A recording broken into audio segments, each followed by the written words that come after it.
So again, as we're winding into the last half hour here, we're really excited to have one of the premier leaders of the women's health tech ecosystem, Joy Rios from Hit Like a Girl podcast that she runs. And she has been a great partner with HITLAB for a long time, working together to try to elevate women's health outcomes and gender equity across the ecosystem. Joy, welcome to the program. Thanks for joining us. Thank you so much for having me. It's great to be here. Fantastic. And looking forward to hearing your conversation with Miriam. And on that note, we'll hand over the virtual microphone to you. Wonderful. Miriam, it's nice to see you. I'm glad that you and I get to have this conversation together. And actually, the transition from that last conversation was a perfect setup for what we're here to talk about today, which is essentially, investments in FemTech. And So thank you for one. Yes. It's nice to see you. Yeah, good to see you too. It's great to be here. I was thinking the same thing, Joy, about what a nice setup for this conversation. Yeah, and I feel like FemTech and digital health products for women have for a long time been introduced as this concept of niche, like it's a niche market. And a lot of that stems from not having data to create solutions that are essentially evidence-based, but women actually outnumber the population. The population of women outnumber men in the US. We're actually 50.5% of the US population versus men's 49.5%. And, she had mentioned earlier that the market was estimated at 6.6 billion. And I have been learning recently that the FemTech market is actually estimated to be worth $1.1 trillion by 2027. Right. And wow. So you are a very experienced healthcare executive and investor. And I would just really like to know, if you can share what you have seen recently in terms of funding for both women founders and FemTech companies in particular. Yeah, I'd be happy to talk about that. Thank you so much. I appreciate HITLAB having us on here. And for those of that have stuck around through the symposium to give us a few more minutes of time, I hope we can add some helpful insight. I really appreciated listening to the two prior speakers, two female CEOs who are also FemTech CEOs. And I think that much like we sort of categorize and subcategorize and sometimes stigmatize parts of healthcare, mental health has been one of those areas, and women's health or female issues, as they used to be called, a gazillion years ago, also can be somewhat stereotyped. And part of it is just kind of cultural comfort with talking about topics, and that really goes to your sort of demographic point earlier, because while women do outnumber men by slightly here demographically, women are far underrepresented in the private equity, venture capital, and investment banking sides of the market, which is really the top of the funnel. Those are the folks that hire the boards of directors. The boards of directors are the folks that hire the CEOs that run businesses. And unless you're a female founder, which these women are, and many are, you may not be the person that is thought of. And that's generally because of that like me bias that we're all familiar with, where we're looking for someone who looks like us. And if the majority of us are men, then that's something that we typically look for, and that affects the ability to raise money around these topic areas as well as others. There are other impacts too, and one of the things that you and I talked about in preparing is kind of what's going on in general. One of the things that's going on in general that I think is really positive is the direct-to-consumer success of companies like Ro and Hims and Hers, because those have tackled some previously sensitive topics. So it shows that we're willing to address those things with a more rational approach. These women's health, femtech, sexual health, whichever way you want to think about it, can be addressed with a lot of D2C technology, and then a lot of healthcare services, provider delivery mechanisms that were talked about before. And then there's sort of self-care kind of mechanisms, self-diagnosis, reporting your own data to track your own trends, smart devices, and so forth. I could go on and on about how it translates into funding, but I'll pause there for a minute.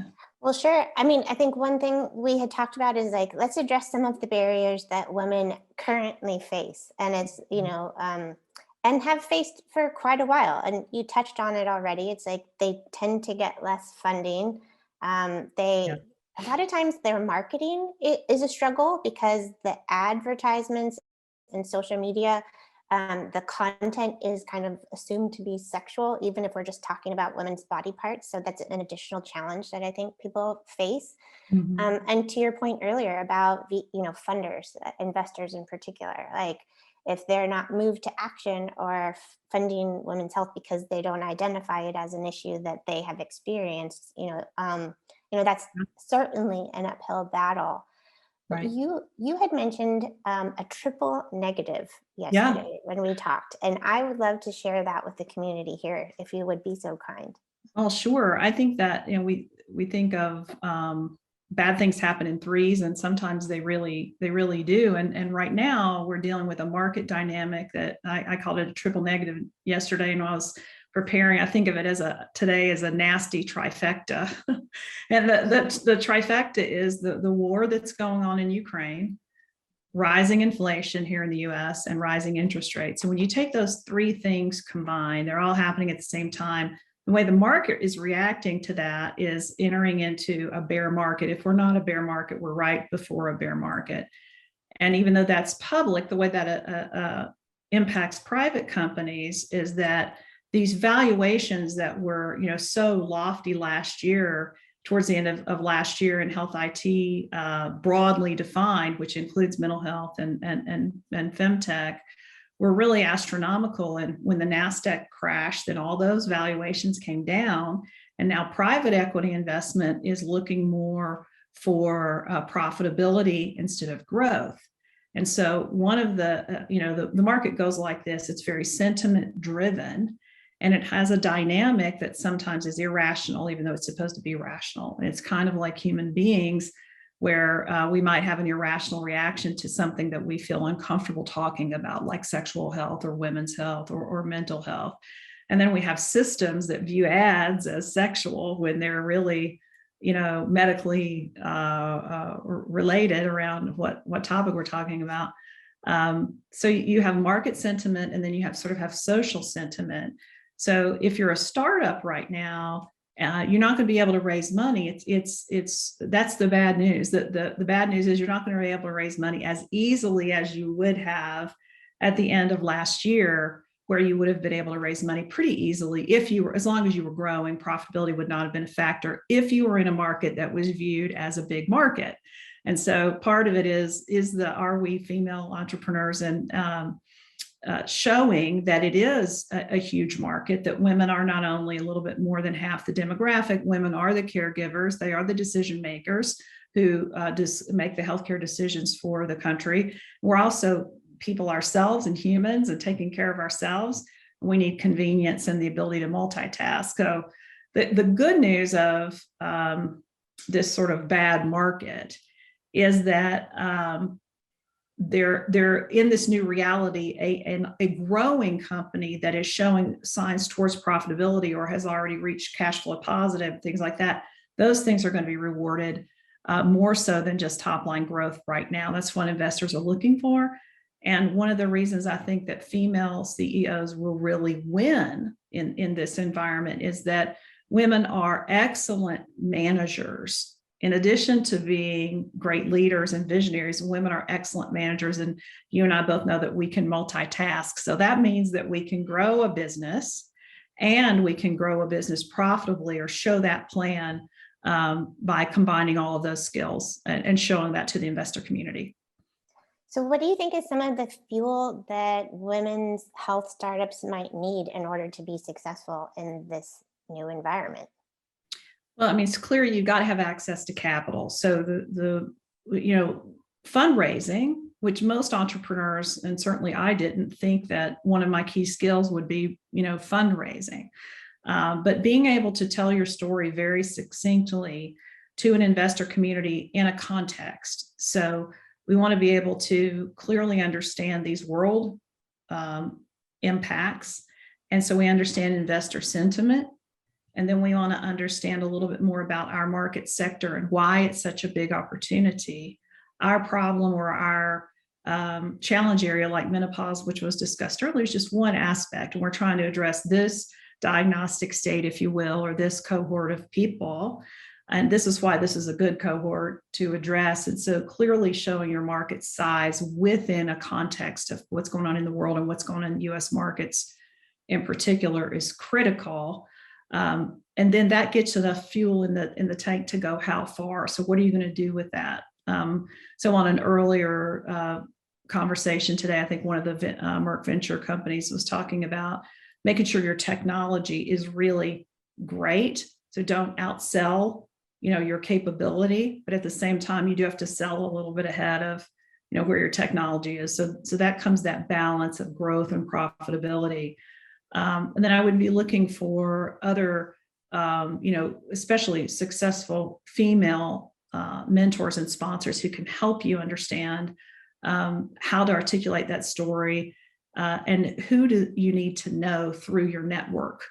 That's a big piece of fuel that I think women are pretty good at, but perhaps not as good as it historically as men are in terms of developing a very strong business network and then mining that network to get that relationship fuel into the system of their new company. There's a couple of thoughts. Well, money and people. How do you, and so, I kind of want to ask you about both. Like, where does somebody go? And perhaps this is obvious for some people, but for me, it's not. Like, where do you go if you're looking for additional funding opportunities and also to find that network of mentors? And maybe we only have a couple minutes to address that. So I'll just say quickly that one great resourcing group or networking group is called Women Business Leaders in Healthcare, WBL.org, that I'm familiar with. Your work, Joy, at Hit Like a Girl is a great, source of networking. But your question is really profound. I'm working on something because I think the answer is we don't really have an index. I used to say I was the only girl in the room when I'd be in the room with these, investors and boardrooms and things like that. And I spent a lot of my career, I just want to get in the room, right? You just want to get at the table. You just want to get in the room. And one of the challenges that we have as women leaders is we don't know where the room is. There's not really a map. So putting together that set of access to, how to get into the right rooms is something I'm working on now. But there are good networking groups like WBL and others. There are some organizations that are really committed to helping women break into the boardroom, like Oxyon Partners has a break into the boardroom thing. You really have to look. So that's one of the things I spend time on in this chapter of my life is helping pull those resources together.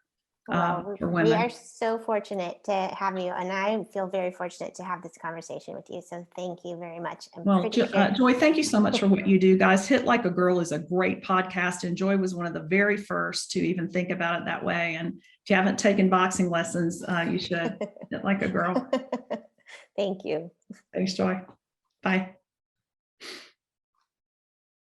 Outstanding. I really appreciate your time, Miriam and Joy. Want to just reiterate just how amazing your podcast is and how much we love working with you. So thank you for helping out here on the symposium today and really bringing these issues to light. Thank you, Joy.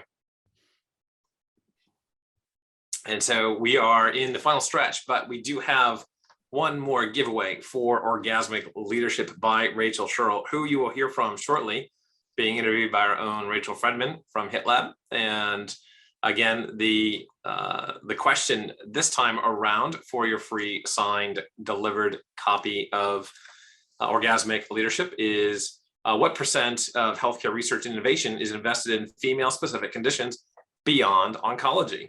So not including oncology, that's important here. A, more than 15%, B, between 5 and 10%, C, less than 1%, or D, somewhere in the middle there, 2.5%. So the answer is less than 1%. C, Nancy looks like the winner for this one. Nancy, congratulations. Stay in touch. Jerry will be in touch with you about how to pick up or not how to pick up, how to look for and get your customized, personalized signed copy of Rachel's book.